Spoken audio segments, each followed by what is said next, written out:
Bismillahirrahmanirrahim. Alhamdulillah. Wassalatu wassalamu ala Rasulillah Sayyidina Muhammad bin Abdullah wa ala alihi wa sahbihi wa man walah, amma ba'du. Alhamdulillah, kita melanjutkan kajian kitab Uqudul Lujain tentang masalah etika dalam rumah tangga, masalah fikih nikah ya, yang disusun oleh Syekh An-Nawawi. Dan kita masih di pembahasan pasal pertama tentang huququz zaujah 'ala zauj, haknya istri yang wajib bagi suami.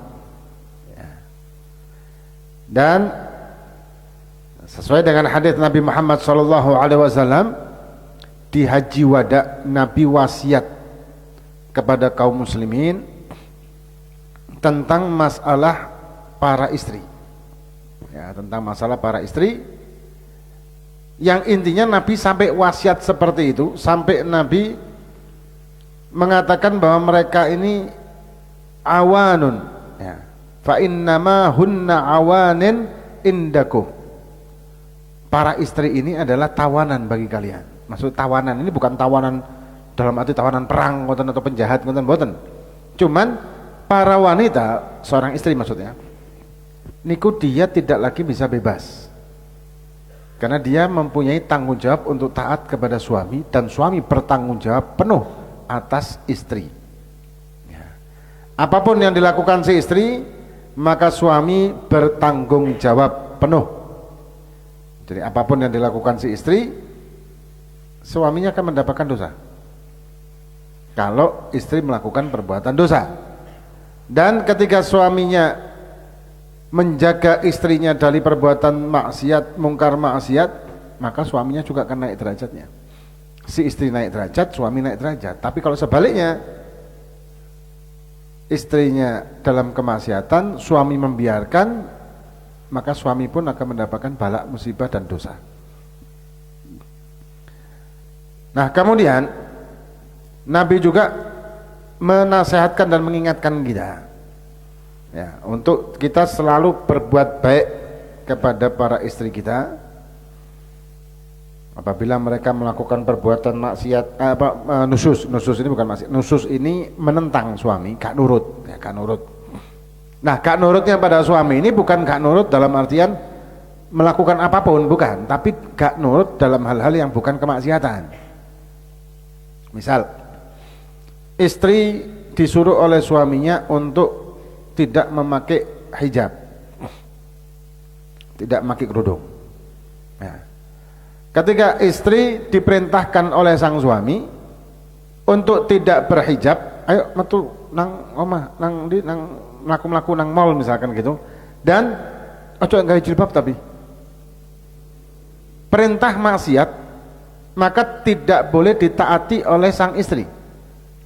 Perintah maksiat, karena perintah ini, ketaatan ini, yang pertama adalah taat kepada Allah dan Rasulnya, dan kemudian ketaatan kepada suaminya kalau ini seorang istri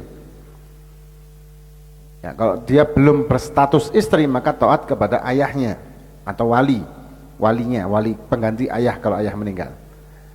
Nah, kemudian ketika seorang istri melaksanakan perintah suami yang maksiat, ya tetap dosa. Tapi ketika istri tidak mau melakukan perintah suami yang tidak maksiat, ya dosa juga. Ya, misalkan mungkin dipanggil, ayo sini, dipanggil, ayo lungguh kene, duduk di sebelahku ngobrol misalkan, ayo kancanono mangan, gak aku sih ndelok TV, gak sinetronnya sih api misalkan gitu ya. Dosa, kayak ngatain itu dosa. Ini kan bukan panggilan maksiat. Nah, seperti itu dia akan berdosa si istri tersebut ketika dia melakukan hal yang seperti itu ya, atau gak nurut kepada suaminya dalam nisaikum haqqan wali nisaikum alaikum haqqan. Dikatakan bahwa sesungguhnya innalakum ala nisaikum haqqan. Kalian ini mempunyai hak atas diri kalian yang wajib dipenuhi para istri. Wali nisaikum alaikum haqqan, dan perempuan-perempuan kalian atau istri-istri kalian ini juga mempunyai kewajiban untuk memenuhi hak kita. Jadi kita punya hak, istri punya hak, podo-podo punya hak. Ya, sama-sama punya hak, sama-sama punya kewajiban. Ya, istri punya kewajiban kepada suami dan suami punya kewajiban kepada istri. Hak juga demikian sebaliknya. Nah, hak ini maksudnya hak yang wajib diberikan oleh pasangannya dan kita berhak menerimanya, itu hak. Nah, kewajiban kita wajib memberikan atau melakukan kepada istri kita, itu namanya kewajiban. Nah, kemudian dikatakan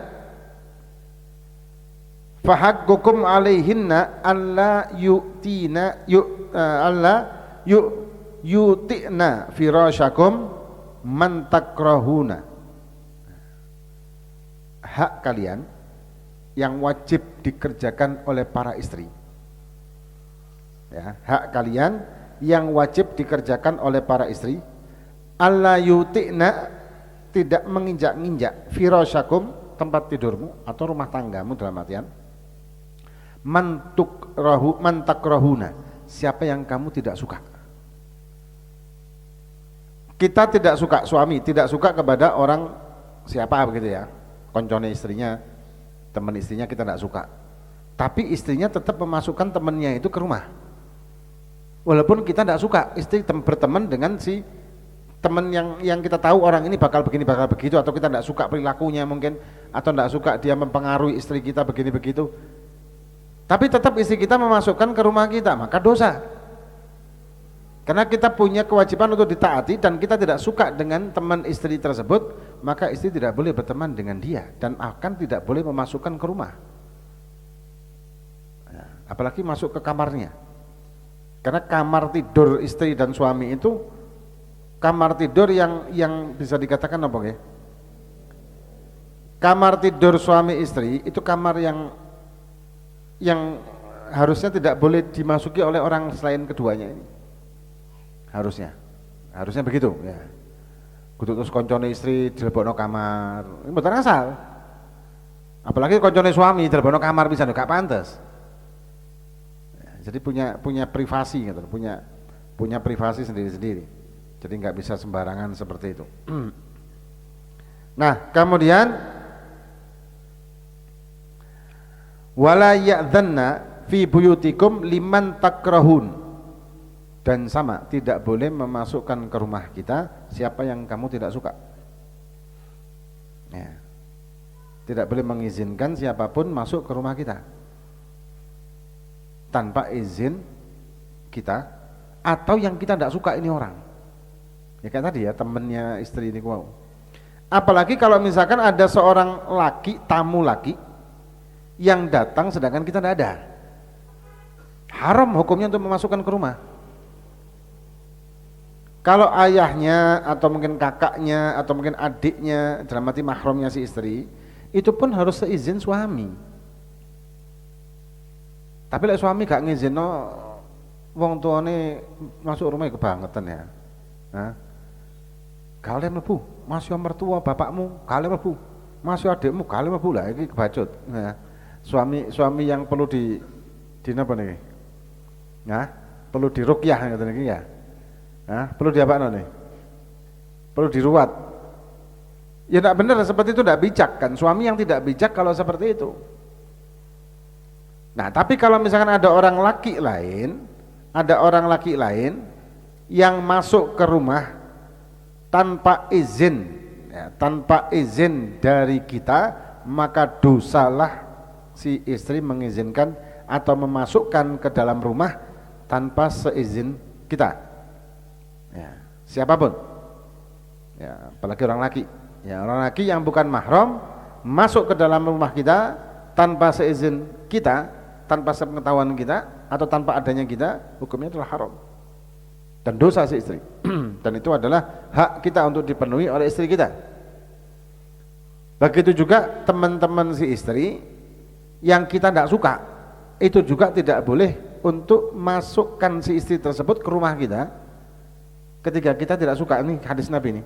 Wala ya'dzanna fi buyutikum liman takrahun, dan tidak mengizinkan siapapun di rumah kalian, siapa-siapa yang kalian tidak suka. Tidak boleh si istri mengizinkan untuk masuk ke dalam rumah yang orang yang kita tidak suka, mau itu teman istri, mau teman kita atau siapapun. Dan wala alla yutina fi firasyikum, firasyakum man takrahun, ini tadi juga sama, ini lebih privasi maling ya. Jadi tidak boleh memasukkan ke dalam kamar tidur suami istri siapapun, orang siapapun, terutama orang yang tidak disukai oleh suami tidak boleh. Meskipun temannya istri masuk ke dalam kamarnya, kamar suami istri tersebut, maka tidak boleh hukumnya, atau kamar utama, hukumnya adalah haram. Kemudian dikatakan ala wa haqquhunna alaikum. Nah, saat ini dibalik. Haknya mereka, haknya para istri yang wajib bagi suami. Haknya para istri yang wajib bagi suami, antuhsinu, berbuat baik, kalian berbuat baik, membaiki atau berbuat baik kepada mereka, ilaihinna fi kiswatihinna wa ta'amihinna, di pakaian mereka dan juga di makanan mereka. Dalam arti belanjani ya, belanjani yang layak, makanannya, pakaiannya, tempat tinggalnya. Dan ini hadis riwayat Tirmidzi wa Ibnu Majah. Jadi kita wajib hukumnya memenuhi kebutuhan hidup istri kita, dari masalah makanan, masalah apapun lah, masalah apapun yang merupakan kebutuhan hidup. Saya kira tentang lah, kalau misalkan kalau misalkan napa pulsa ya napa, kalau misalkan pulsa, apakah merupakan kewajiban suami membelikan pulsa istrinya? Wajib napa mboten? Bu, wajib napa mboten? Ibu-ibu ngomongin wajib, wajib membelikan pulsa istrinya, hukumnya napa? Sing bapak-bapak gak wani ngomong. Sebetulnya tidak wajib, karena itu bukan kebutuhan, ya kan? Bukan kebutuhan utama. Tapi masalahnya lek gak ditukar pulsa, engko kita telepon gak diangkat. Ya napa lek katanya? Di telepon gak diangkat-angkat. Loh, sampean gak tukar pulsa. Kan gak ono paketan datanya hilang. Ya, karena kebutuhan kita juga untuk komunikasi dan menjaga istri dan berkomunikasi ketika kita keluar, ya kita belikan. Ya, kita belikan. Walaupun sebetulnya tidak masuk ke dalam kebutuhan pokok.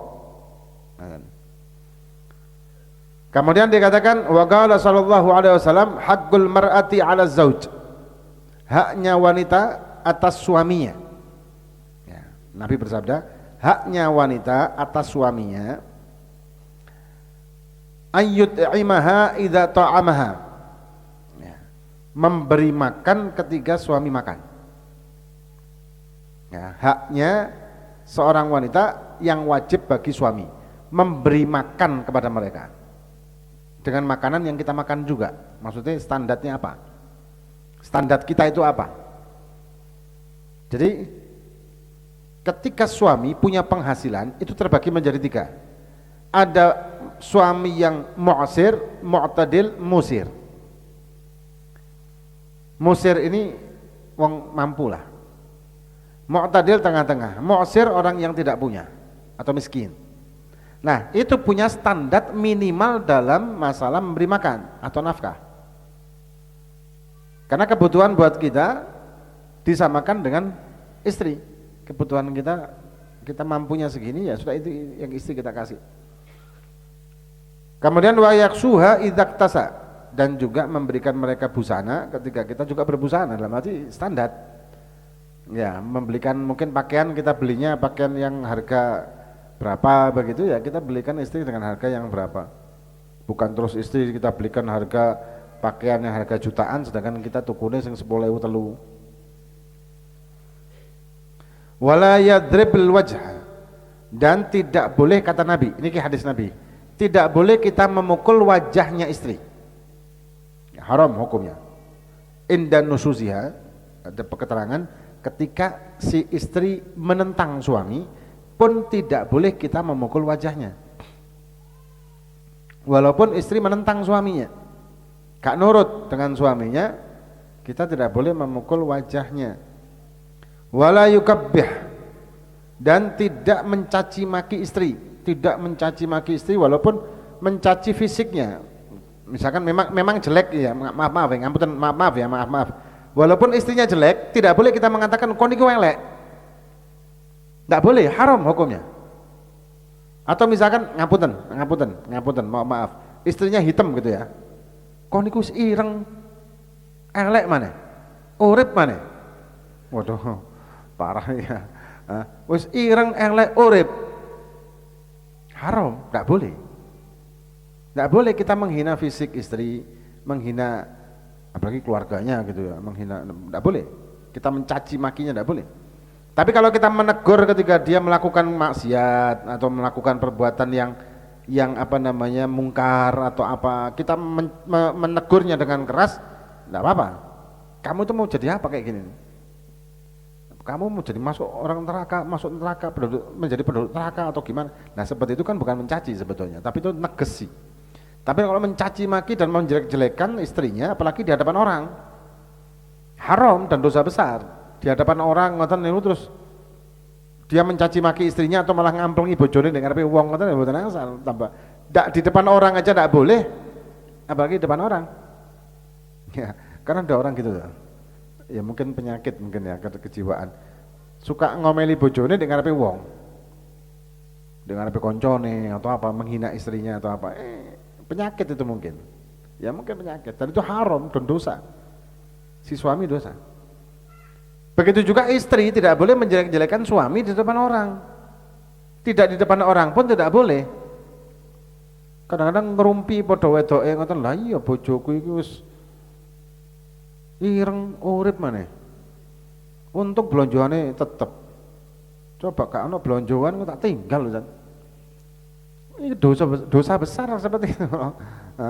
Menjelekkan suaminya di depan orang itu dosa besar.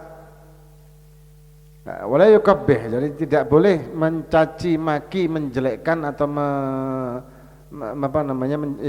menjelekkan istrinya di hadapan orang ataupun tidak di hadapan orang. Itu pun haram, apalagi di hadapan orang. Nah, ini hadis ya. Kemudian wala yahjur illa fil mabit, dan tidak memisah istri kecuali ketika nusus, maksudnya illa fil mabit, kecuali di tempat tidur, maksudnya memisah istrinya di tempat tidurnya, bukan ditinggal minggat ngoten mboten. Bukan moro-moro ditinggal minggat. Kalau ditinggal minggat ngoten mboten asal. Nah, kemudian niki hak ya, niki hak dan kewajiban, haknya istri yang merupakan kewajiban suami dan sesuai dengan hadis Nabi Muhammad SAW. Nah, jadi kalau ada seorang wanita istri yang dia tidak nurut, kita tidak boleh tinggal minggat. Tapi kita tinggal, maksudnya gak direken wis dek turu dhewe, kita tidur dhewe ngoten. Nah, itu namanya hajar. Itu hajar. Dipisah ngoten, dipisah. Bisa kalau bisa istilahnya apa? Istilahnya kalau di Indonesia ini pisah ranjang. Pisah ranjang itu bukan cerai. Pisah ranjang itu bukan cerai. Karena makna pisah ranjang itu tetap ada hubungan, tapi gak direken si istrinya itu. Ya gak direken, maksudnya bukan dijak omong. Kalau tidak dijak omong itu tidak boleh. Dijak omong ya seperlunya. Dijak omong masalah-masalah yang penting. Nah, kemudian dikatakan wa qala sallallahu alaihi wasallam ayyuma rajulin tazawwaja imra'atan ala ma qalla minal mahri au akthar au kathura laisa fi nafsihi an yu'addiya ilaiha haqqaha khada'aha famata walam yuaddi ilaiha haqqaha laqiyallahu yaumal qiyamah wa huwa zanin. Wah, ini ancaman luar biasa. Dawuh Kanjeng Nabi Muhammad sallallahu alaihi wasallam.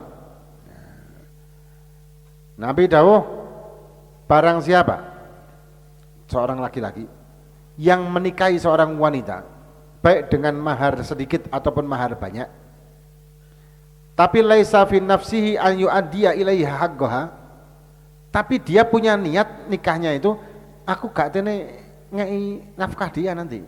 Maksudnya aku tidak akan tanggung jawab, gedulinan katalah, nikah gedulinan.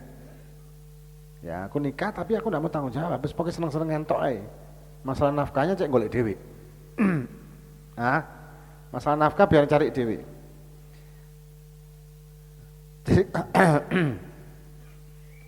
Jadi ketika ada orang laki-laki, ya ada orang laki-laki yang dia menikahi seorang wanita, tazawwaja imra'atan ala ma ghalla minal mahri, menikahi seorang wanita baik dengan mahar yang sedikit ataupun mahar yang banyak,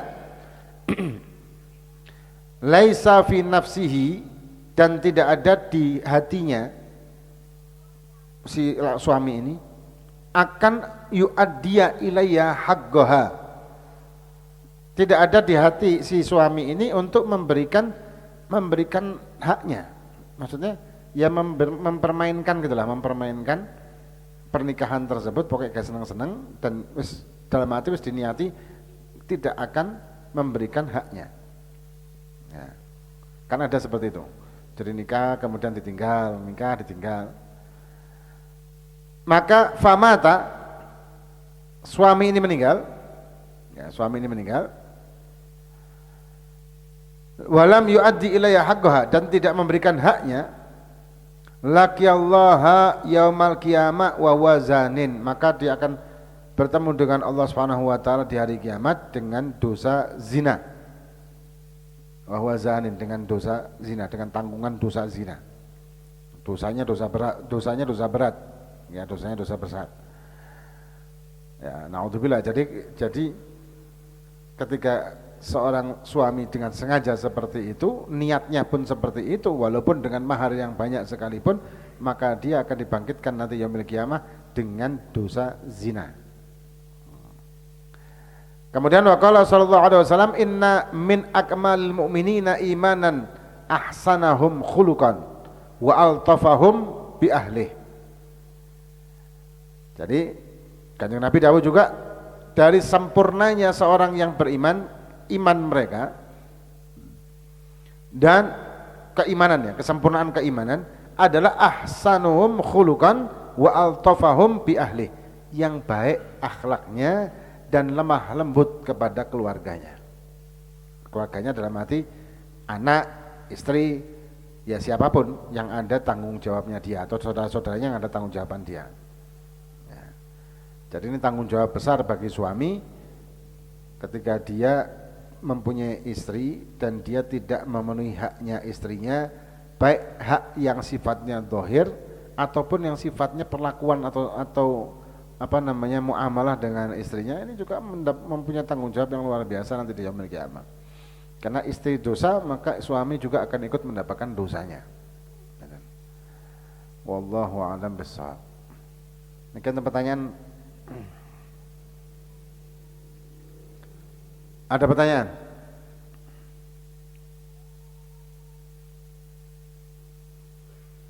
Ini masih bab kedua ya, masih bagian kedua tentang haknya istri yang wajib atas suami. Ya nanti ahad ahad apa nih? Ahad lagi yang akan datang kita lanjutkan bagian ketiganya, hak istri ke atas suami. Terus nanti ada sebaliknya, hak suami yang wajib bagi istri. Nggih, para bapak pun kuatir lah sakniki sing digasak bapak-bapake dhisik. Engko selanjutnya baru gantian. Ini bapaknya ngeluh kabeh, waduh cak akeh men hak kurek, apa kewajiban kurek. Tapi intinya kalau kita memenuhi hak dengan sebenarnya, maka kita akan menjadikan rumah tangga kita sakinah mawaddah warahmah, kan poinnya itu. Poin ngaji kitab ini untuk menjadikan rumah tangga kita sakinah mawaddah warahmah dunia akhirat. Poinnya kan itu. Dan syariat ini mengajarkan kita cara bagaimana supaya kita bisa mendapatkan itu semuanya. Karena Allah yang menciptakan kita, Allah yang menciptakan aturan kepada kita, maka Allah yang lebih paham, Allah yang lebih tahu apa yang cocok buat kita dan apa yang baik buat kita. Nah, maka itu kita diajarkan cara seperti ini, mana yang hak, mana yang kewajiban, mana yang hak, mana yang kewajiban. Nah, tapi jangan juga kita terpaku dengan hak dan kewajiban kita tok, tidak melakukan kesunahan. Misal, ada seorang istri ketika dia ngaji bab ini dan dia tahu bahwa suami justru yang wajib untuk memberikan makan, dalam arti makanan matang. Jadi ibarat kata suami sing wajib masakno. Nah, memang iya. Sing wajib masakno itu suami, betul memang. Bukan istri, iya.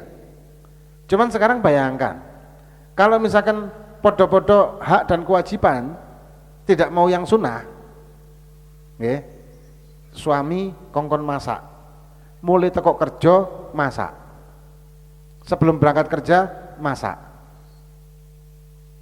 terus gak suwe stroke. Pemane kerjane kerja berat ngoten ten sawah ta ya napa. Wis mari macul kesel-kesel mulai sik ngerajangi bawang, ngulek sambel, masak di dapur, goreng segala macam. Suwe-suwe ya stroke iki suami ya. Padahal ketika istri memasakkan masakan, pahalanya luar biasa. Pahalanya besar. Nah, perhitungan kayak ngoten ketika istri sakit tidak ada kewajiban suami ngobati. Ya napa? Pada perhitungan ngoten niku. Ya gak enak kabeh kan. Ini buat poin dasar kita. Iki sing wajib, iki sing hak. Selebihnya adalah sunnah. Pokok kita jangan kebalik gitu aja loh. Intinya kita ngaji ini jangan kebalik. Jangan hak kita menganggap itu bukan hak, kewajiban kita menganggap itu bukan kewajiban. Jangan seperti itu. Poinnya kita mempelajari ini kan itu. Dan ketika amalan-amalan sunnah, ya kita perbanyak. Misalkan kita bikinkan kopi, apa sih istri bikinkan kopi suami, masakkan suami, kemudian mencuci bajunya suami. Ini pahala kabeh. Pahala semua. Nah, jadi hitung-hitungan seperti itu ya repot akhirnya jadi. Akhirnya jadi gak karuan kabeh uripe kok. Wallahu alam. Enten pertanyaan? Ada?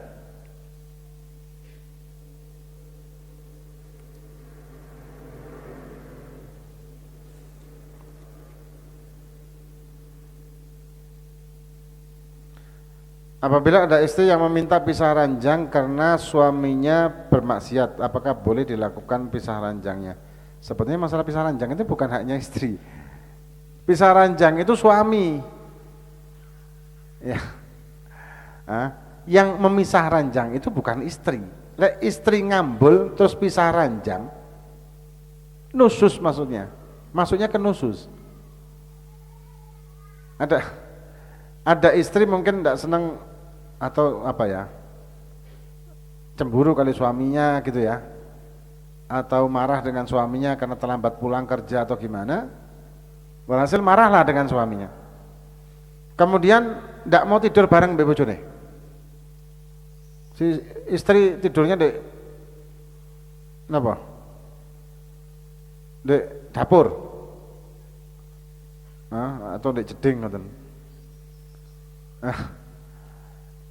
Bagaimana hukumnya ini? Ya dosa istrinya. Kalau suami ketika dia tidak mau tidur dengan istrinya karena si istri tersebut melakukan pelanggaran, dan untuk ngajari dan negur istrinya dengan cara tidak tidur bareng bojone, nah ini boleh dalam syariat. Dibalik ya. Kalau suami yang melakukan kesalahan kepada istri, dalam arti suami ini maksiat, ya maksiat, ya. Bukan kesalahan kepada istri, maksudnya maksiat. Suaminya maksiat, maka istri tidak berhak untuk pisah ranjang. Tidak berhak. tetap tidak berat. Kalau si suaminya ini zalim, suka ngajar bojone sampai terluka segala macam, istri ini boleh minta perlindungan kepada hakim dalam hal ini pengadilan.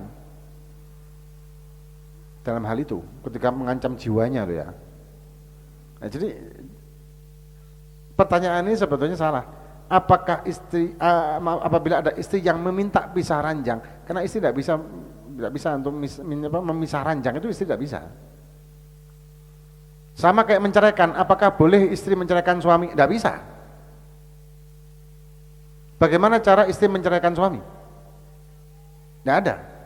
Loh, kalau digugat di pengadilan itu kalau si suami telah mengucapkan taklik talak waktu awal nikah, maka si istri boleh untuk mewakilkan kepada hakim, melapor kepada hakim, yang hakim telah menerima wakalah dari sang suami dulu dengan taklik talak itu, dengan beberapa persyaratan, yaitu antara lain tidak memberikan nafkah selama sekian puluh hari, ya kalau nggak salah selama 4 bulan ya, apa berapa bulan yang dibacaan di buku nikah itu loh. Nah, ketika si suami tidak melakukan itu, maka si istri berhak untuk atau boleh untuk mengajukan gugat cerai di pengadilan, dan hakim menjatuhkan cerai tersebut atas dasar taklik talak yang pernah diucapkan suami. Nah, yang jadi masalah kalau suami belum pernah mengucapkan taklik talak, maka putusan hakim itu tidak sah. Sing medeni lagi setelah itu keluar surat nikah, surat cerai. Kemudian setelah masa iddahnya, dia anggap masa iddahnya selesai, si istri menikah lagi dengan orang laki lain, gak sah pernikahan kedua. Kenapa? Karena status dengan suami yang pertama belum tercerai. Nah, medeni. Terus yang dosa sapa? Sing dosa ya kabeh. Suami yang pertama dosa karena membiarkan istrinya menikah dengan orang laki lain, si istri dosa karena pernikahannya tidak sah. Si yang suami kedua kalau tahu ya melok dosa bisa. Karena dia menikahi wanita yang masih istrinya orang. Ya, medeni kan kayak gitu nih. Makanya hati-hati dalam masalah cerai, kecuali kalau sang suami pernah mengucapkan taklik talak. Nah, putusan hakim bisa sah, putusan pengadilan bisa menjadi sah kalau itu. Makanya gunanya kita dikongkon mengucapkan taklik talak kan itu. Ya, kalau terjadi apa-apa gitu ya. Ada lagi.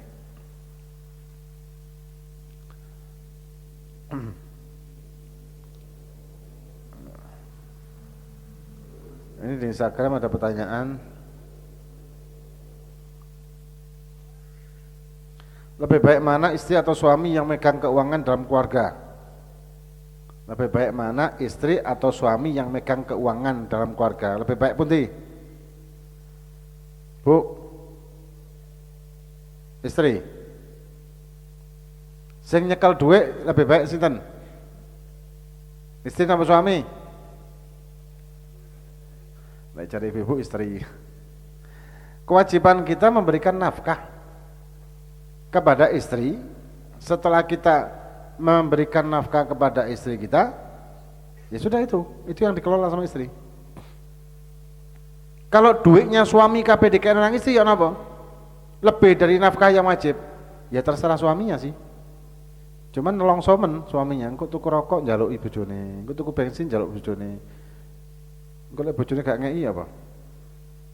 Hah?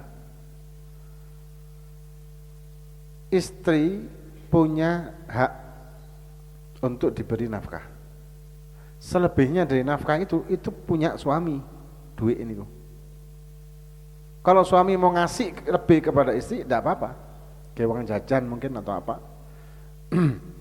Atau iki lho tak kei duit kayak tuku HP anyar atau kayak tuku emas 1 kilo. Ya tidak apa-apa. Ya, jadi selebihnya dari nafkah itu adalah sunnah, kita mau ngasih apa enggak terserah kita. Yang mengelola keuangan, ya kelola keuangan yang nafkah itu.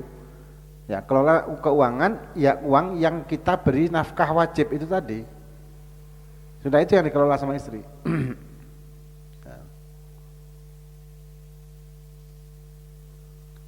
Allah SWT adalah maha mengetahui. Kenapa umat Islam ketika sholat masih harus niat? Ya karena itu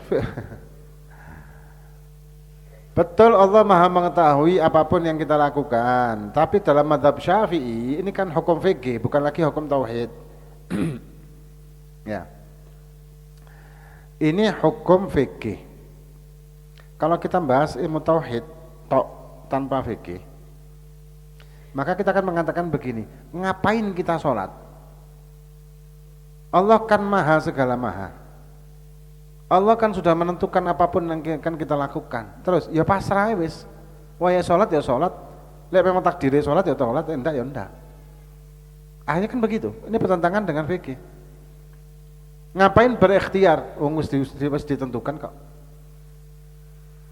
Nah, masalah niat ini merupakan hukum fikih.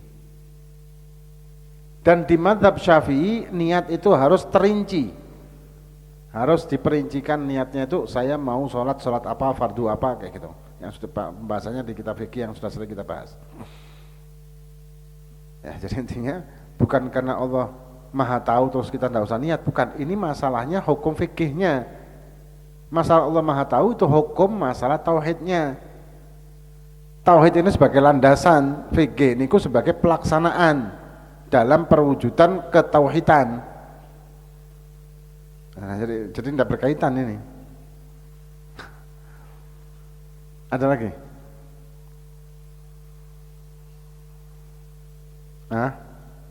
Apa utama membaca sholawat Al-Fatih tapi ditujukan kepada istri yang sedang hamil? Ya bagus, sholawat kita tujukan kepada istri yang hamil, tawasul dengan sholawat misalkan supaya mendapatkan keberkahan di kehamilannya atau di janinnya. Nah, bagus, malah istimewa.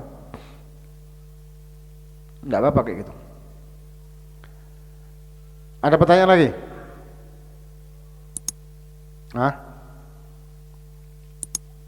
Di Instagram buat nonton. Wallahu a'lam. Kau sudah satu lagi.